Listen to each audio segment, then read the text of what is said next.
Okay, I've got a question. What do a set of legitimate 80s superstars, a soap opera primetime reboot, and a spontaneous food fight have in common? Well, somehow, believe it or not, they are all key plot points in 2023's Ladies of the 80s, a Divas Christmas. We've got a lot to talk about, Josh. We certainly do, Jennifer. We'll unwrap it all on this episode of Do You Watch What I Watch?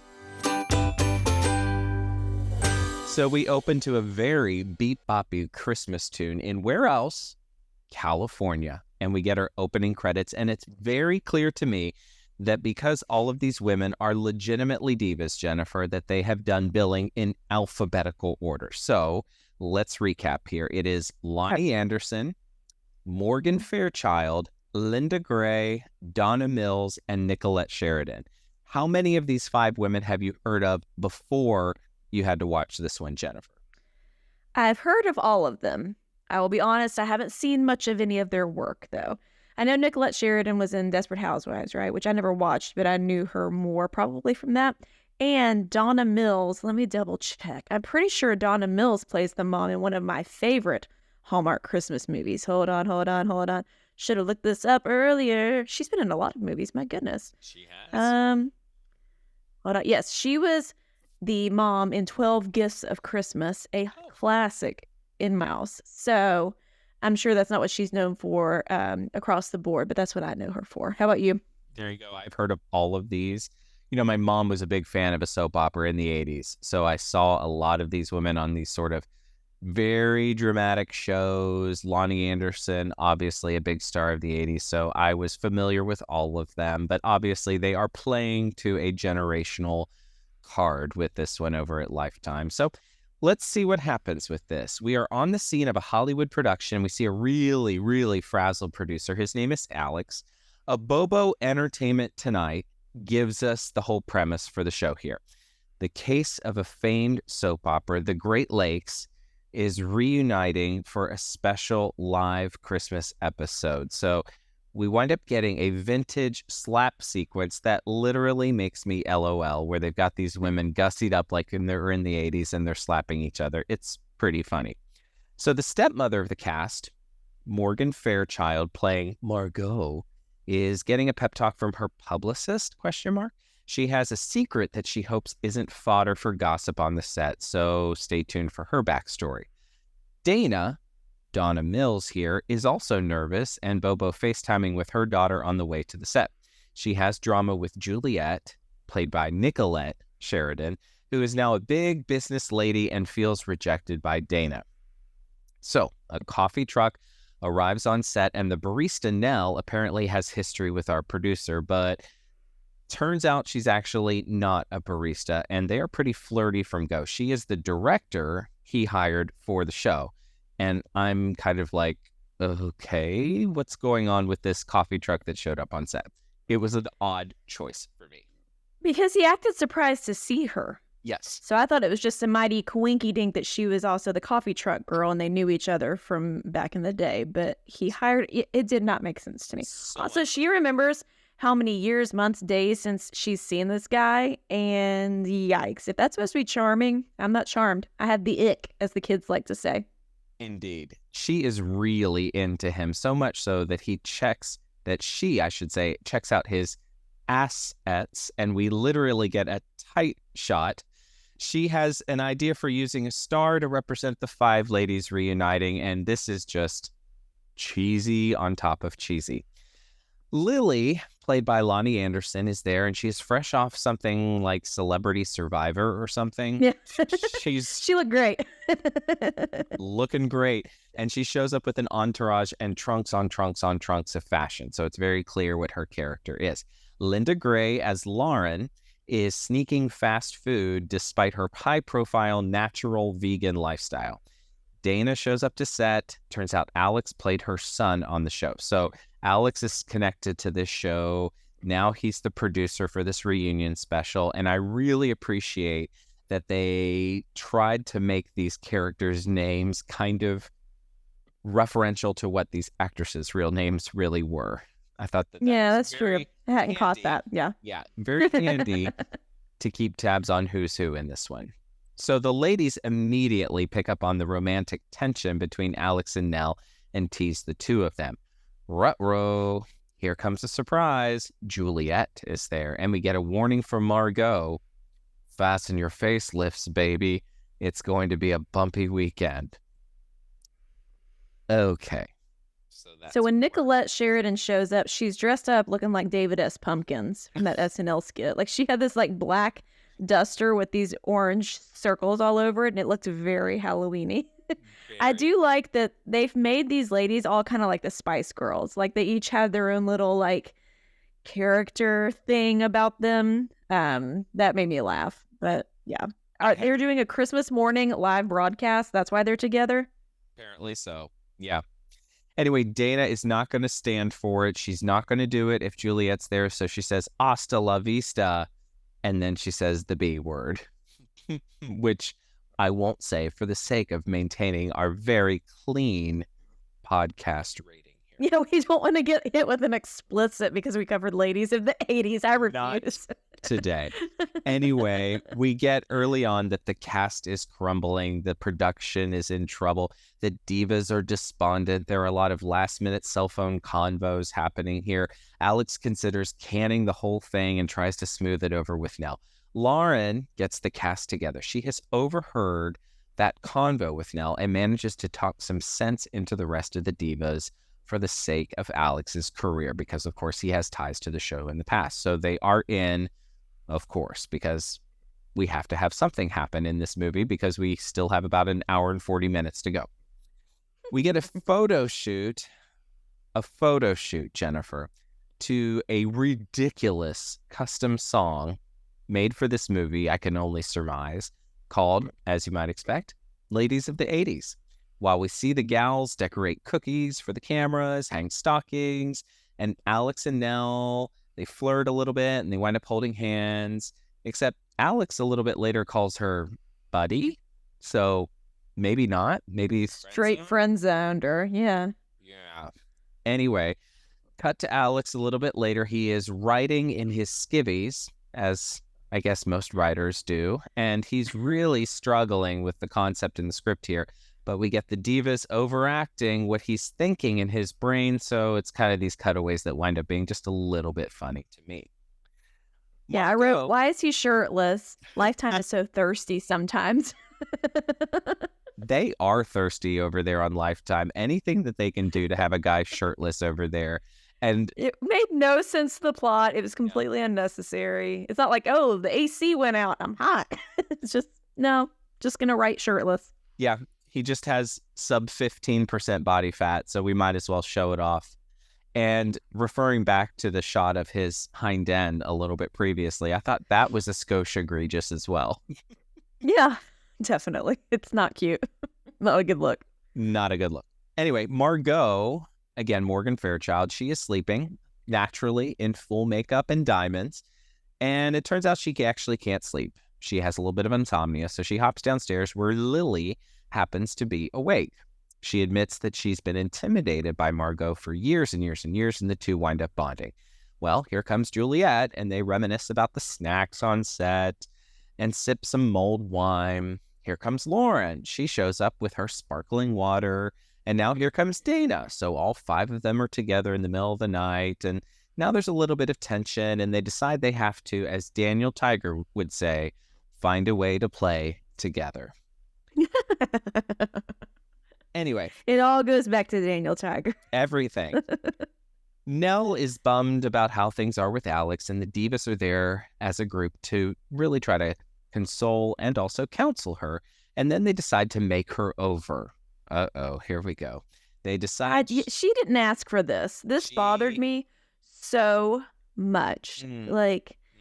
Nell is, you know, a little marches to the beat of her own drum, had like pink streaks in her hair and like tennis shoes and baggy jeans or whatever. She was not very gussied up, which is fine. But the cure to getting this guy to fall in love with her is a makeover. Stop it. Girl, you don't need to change who you are for this dude. He can't even find his shirt. Thank you. The girls, the divas, I should say that she needs some diva, which until this moment I didn't realize is actually an acronym. Did you know it was an acronym? No. Anyway, they state this like it's literally common knowledge, but apparently DIVA stands for determination, integrity, vitality, and aspiration. D-I-V-A, diva. What do you think about that, Jennifer? I cringed. I cringed at big time. The first time I remember hearing the term diva was VH1. Back in the day, was a music channel, listeners, and they had the Divas special, and it was like Aretha Franklin, Mariah Carey, Shania Twain. Who else? There were 4 or 5 of them, and they did it. Was Whitney one of them? Yeah. And it was an incredible music special that I would have tuned in for. But here we are with these divas. Different sort of diva altogether, yes. Yeah. Alex wants to meet with Nell to discuss what's happening with the production, but she's off getting her makeover with the divas, which seems unlikely to me given the tight schedule we heard early on in this movie. She finally saunters in, slow-mo, naturally, looking like $1,000,000, and suddenly a new woman. Dare I say it? She's been divified. He's all awooga and literally stumbles over his words, then distracted, and she jets for her interview with Bobo Entertainment Tonight, which is odd to me that the director has to go interview with Bobo Entertainment Tonight. They sort of injected this subplot of this host from Entertainment Tonight that she might have an interest in. It was a little weird. Yeah, and then the dude gets jealous, of course, because men can only be one note and like cavemen, you know, pretty girl, me jealous. And so he's like snapping at set people and like letting out his aggression because he's like torn that he doesn't know if he cares for her or not. Didn't like it. Didn't understand why we were supposed to like him. I'm sorry. Not at all. We're at rehearsals for the live special, which includes a pretty funny stunt fall down a flight of stairs and a shirtless tryout for the houseboy role, after which I roll my eyes for like the 1,000,000,000th time watching this thing. More rehearsals happen, but the script is not working. It's a little off. And so Alex and Nell seem to be thawing their relationship, and it's very clear that they're going to work on trying to make this thing better. The divas text late at night, and this was one of the weirdest bloopers in this entire movie. I don't know if you caught it, Jennifer, but we see these text bubbles pop up on screen, and instead of the characters' names, it's really the stars' names in the movie. No. Yes. So we see like Lonnie, Donna, Morgan, instead of their characters' names pop up on these text bubbles. And I thought this is a really odd oversight for this not to have been caught. Oh my gosh. No, I didn't notice that. I was too busy cringing because they were doing the text bubble thing, which we see a lot, and they were all laying in bed in their various like robes and full makeup and regalia, like you were saying. But they read it out loud too. So it's like, usually when we're seeing text bubbles, people don't read it as well, but Lifetime was like, let's make sure everybody knows what they're saying. Large font, and also we're going to read it out loud. And according to you, also, we're going to have their real names on the screen. What? It was bizarro. Bizarro. That's unforgivable, if that's true. It is unforgivable to me. Anyway, they go to Alex and they give him a heartfelt talking to. A bonkers rendition of 12 Days of Christmas alerts Nell to some hijinks between Alex and the divas. The mulled wine must have been very mulled or something. Lily catches Lauren eating what she shouldn't, junk food. Gasp! And then Lauren reveals that her hair is actually gray. Gasp! But this is most certainly Lonnie Anderson wearing a terrible wig. Yeah, that was the choice. But it just felt so bad. It's like, are we really in 2023 doing this bit where women can't eat junk food because that's terrible, and women can't have gray hair because that's terrible too? I mean, it just felt very ugh to me. Well, in the end, I guess what they were trying to say is, girl, you do you. It's okay to eat some junk food, and it's okay to have your natural gray hair. But yeah, it's about 20 years too late. Like, universally, we've all kind of accepted that a long time ago. Exactly. Yeah. Anyway, the gals swap gifts and their love for one another while piano music twinkles lightly. Then Dana, bonkers, reveals that she slept with Juliet's fiance years and years and years ago, and that's why she left New York from Los Angeles. And this is like the whole source of their rift in their relationship. It's like the last 5 minutes of the movie. Like, what? It wasn't even an oopsie doodle. It was a hubba what? Hubba what? Yeah, we need a new category. Not an oopsie doodle. It's a hubba what? Anyway, they wind up burying the hatchet, and it's supposed to be tender, but it feels a lot like we're watching a soap opera. Mm-hmm. The show is bombing. Okay, we're doing the live show. It's Christmas. The show is bombing because it's too sweet and it's too boring and they're too bonded. They don't want a love fest. They want a fest. A B word fest. B word fest. And so the divas pick up on that and they decide to give the people what they came for. And this winds up devolving into a rampant food fight. Like, how much, I'm wondering, sitting on my couch at home, how much did they have to pay Morgan Fairchild and Lonnie Anderson to really go all in on this food fight? Because they do go all in on this food fight. They do. Yeah. They committed to it. By the way, Jennifer, I don't know if you noticed, but for reasons completely unexplained, Margot, again, Morgan Fairchild, is now using crutches that have been gussied up for Christmas. Like, yeah. We didn't get any sort of scene where she fell or hurt herself. All of a sudden, she's just using crutches. It's just... I thought I missed something, and I was like, okay, interesting choice. I hadn't noticed the crutches the rest of the movie. It was... Maybe her... Oh, you know what that is? Because she falls down... The character falls down the stairs in this live thing. So in the canon of the script, she's acting and has the crutches. But I thought the same thing. I was like, when did she hurt herself? It was... That's what it is. It was such a deep cut. It was so well done that we missed it. Our simpleton minds couldn't comprehend. Yes, I don't know that there was really anything well done about this one, Jennifer, but still, nonetheless. Yeah, that's why. That's why, at least. Okay. Yeah, so the food fight happens. Alex and Nell high five, and in my notes I write, this thing is officially off the rails. It's just... They're throwing everything at the wall to see what sticks. Will it stick? Will it entertain? Anyway, we don't know. Apparently, the whole thing was a huge success. The divas say goodbye to Alex and tell her to go get her because obviously they know that now he has a shot with Nell. He wanders to her through this beautiful house in California, professes his love thanks to 1,000 luminaries that just happened to be set up for him to be able to do this, and a champagne toast that's been set up for 2. And I'm wondering, like, is this The Bachelor? Like, what are we doing at this point? Anyway, he professes his love. They kind of quote Romeo and Juliet, and it's all just a choice.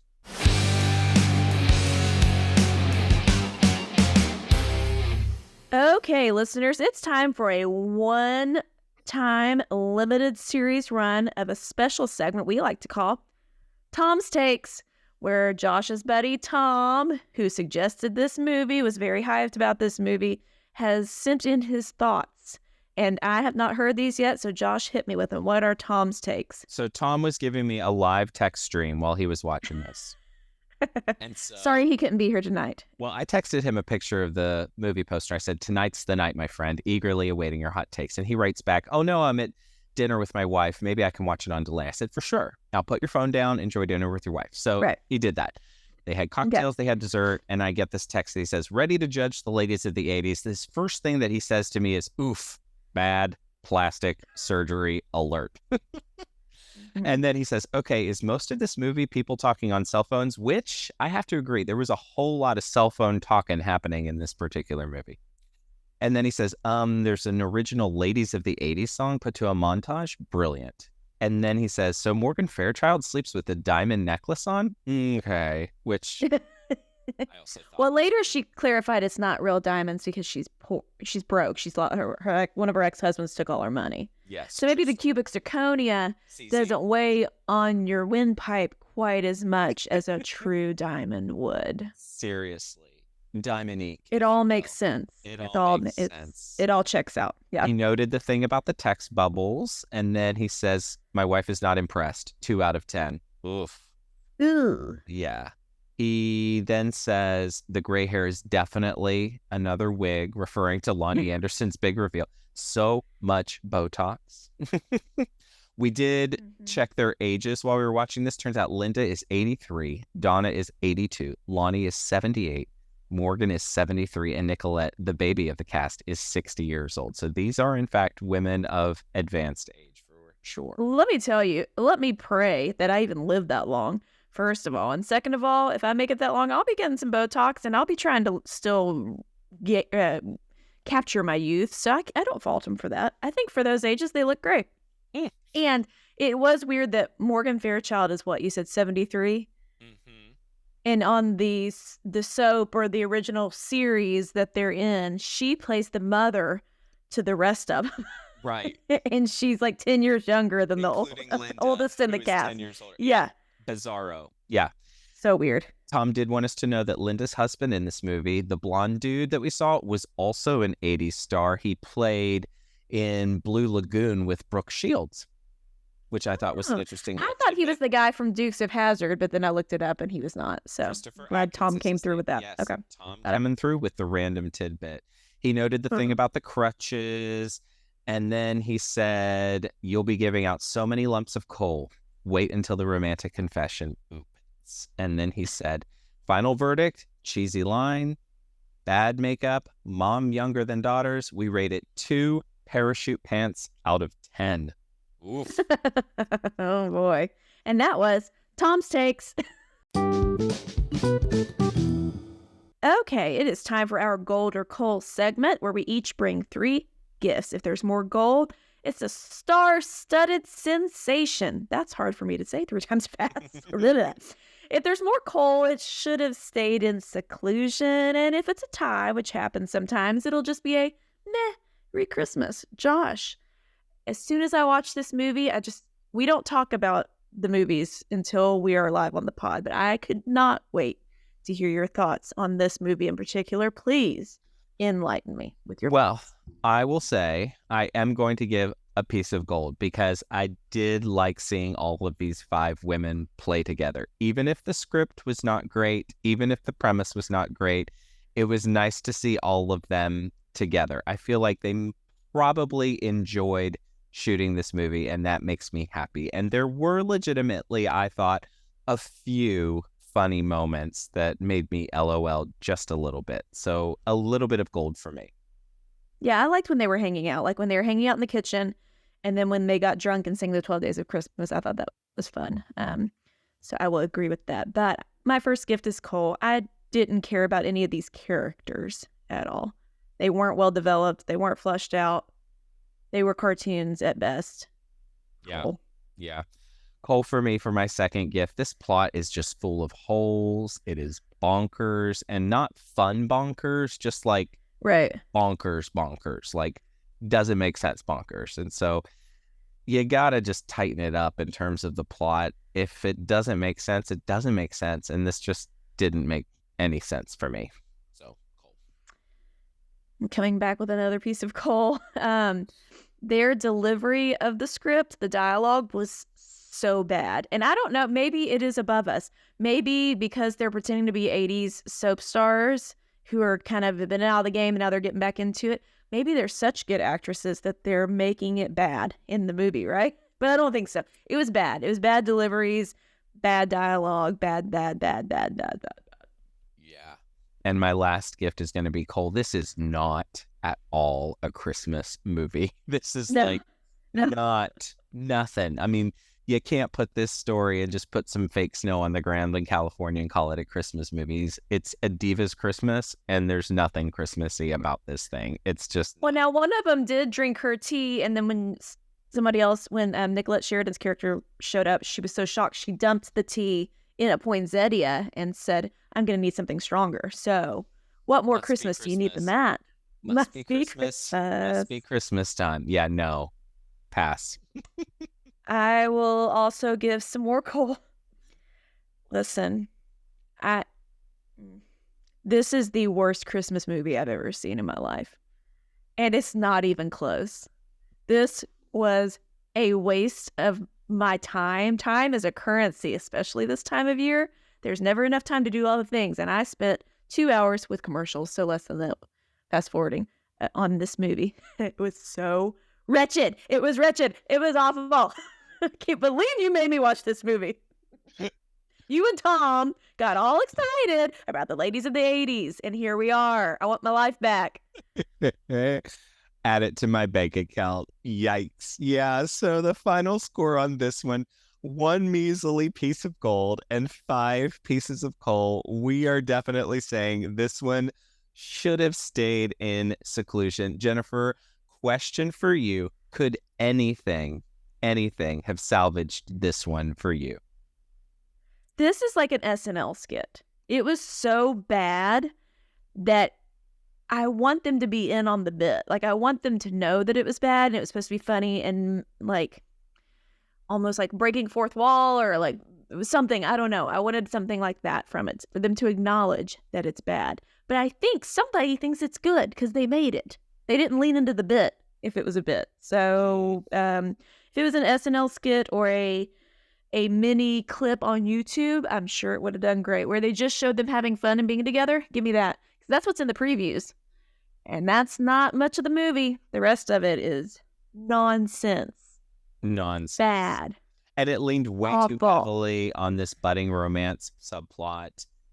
Who cares? Nobody cares about them. Nobody cares about them. It needed to be the 5 women just doing their thing. And I think you're right. If they would have leaned into the absurdity of it all and broken the fourth wall and gone full in on the cheesiness, it actually might have been good. But aside from that, it is just not good. Or give me more diva moments. Make them more high maintenance. Make them really catty with one another. If we're doing that, let's go for it. But they weren't even really that much of divas. Yes, there was a pool there. Why did no one push another one of these divas into the pool at some point? That could have been pulling some wigs off, something. Let's go Bravo with it if we're going to do it. Lean in. Instead, we got this nonsense. Well, I'm mad. I'm so sorry. You owe me. And that, friends, is another episode of Do You Watch What I Watch? And I hope you don't watch what we watch. Special thanks to Nick Schwartz and, of course, to listener Tom for suggesting this movie, but also to Nick Schwartz for our theme song, and, of course, to you for listening. Jennifer, you are so mad. I can't even handle it. Tom is on the naughty list. I don't even know Tom. I never want to see him. Go away. But still subscribe. If you're like Tom and you do like our podcast, leave a review, subscribe, tell a friend. And we're on Facebook, Instagram. Give us a follow. We're on YouTube. Everything you need to know is at doyouwatchwhatiwatch.com. Let me take a breath. Okay. I'm better now. I got to get some Christmas cheer for this next one. We're going to go back to the Hallmark Channel to recap and review Christmas with a Kiss. And here's the plot summary. A woman returns home to help with her family's Christmas carnival and romance ignites. A photojournalist curates a surprise reunion. Huh? Did we watch the same movie? Anyways, we will have much to discuss. But until then, may your days be merry and bright. We will see you next time, divas.